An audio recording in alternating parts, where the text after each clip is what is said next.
Everyone. My name is Zachary Cullum, and I am the Southwest Region Outreach Coordinator for the Indiana Commission for Higher Education. Thank you so much for joining us tonight.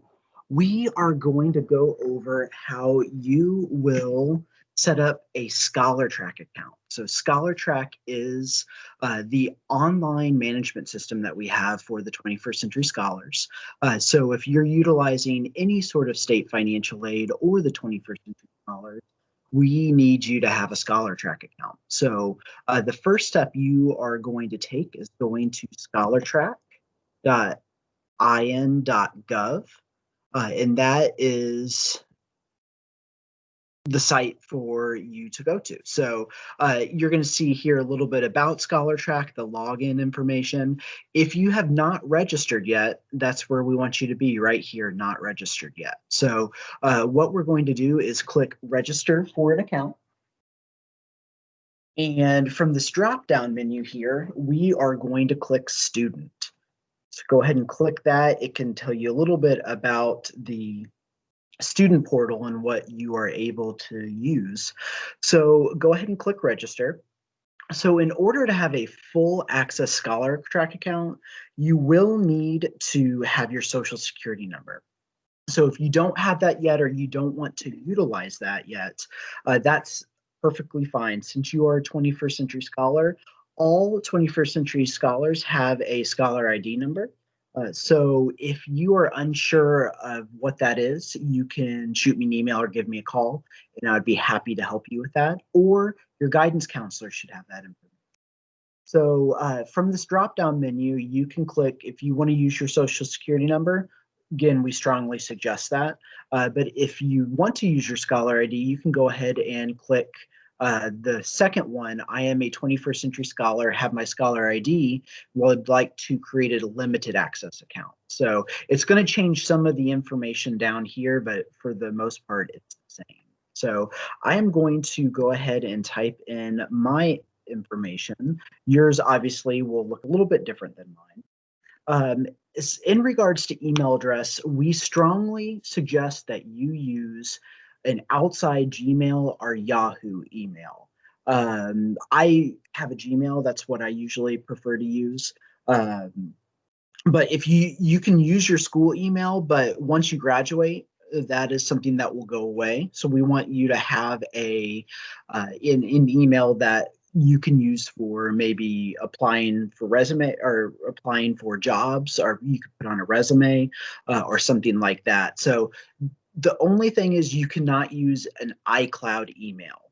So use an outside Gmail, school email, worst case scenario, but please do not use an iCloud email because it will not work with our system. So I'm going to use my work email. So if you need any help, please shoot me an email. I usually copy and paste so that way you have the exact thing. So my Scholar ID is going to look a little bit different than your guys's.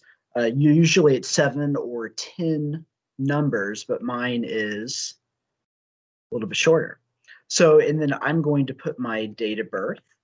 If something doesn't match up, if you're getting an error or something, we might have the wrong name, Scholar ID, or date of birth in the system. So that's something that you can shoot me an email or give me a call, and we can click, or we can go over that.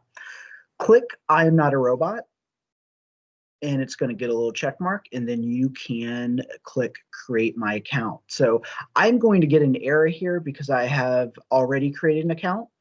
So that is something I just wanted to show you how that works. So what's going to happen is we are going to send you an email to the email address that's on file.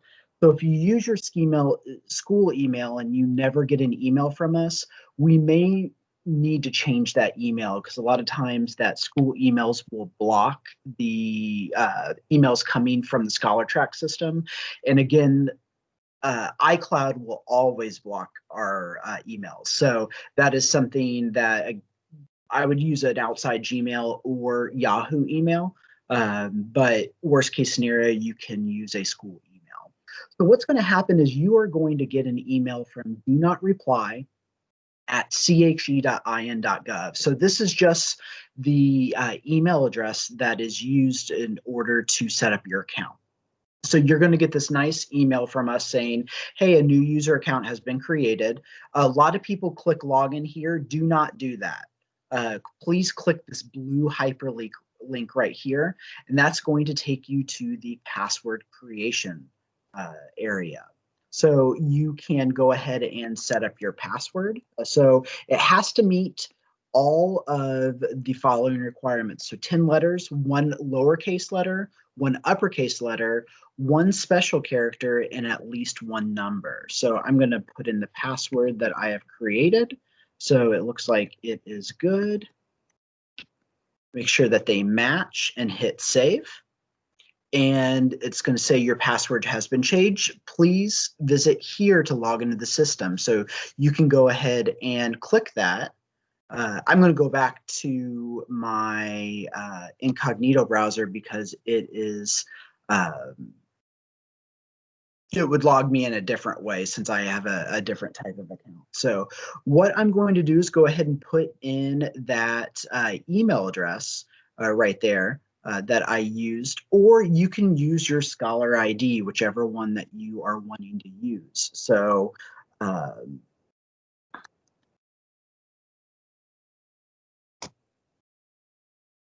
oops. And then I'm going to use my password.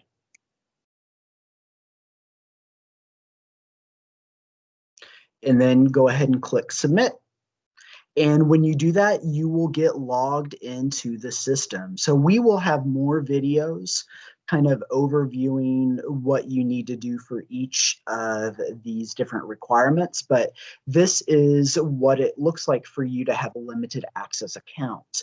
So if you went ahead and put in your social security number, yours is going to look a lot different. So it's going to have some information right here, and to the right-hand side will kind of be this checklist for the scholars. But if you're here, that's where we want you to be. So if you have any questions, shoot me an email at zcullum@che.in.gov, or give me a call at 317-617-0317. Or you could also contact your guidance counselor, and he or she should be able to get you to me. So again, if you have any questions, let me know. But if not, I hope you have a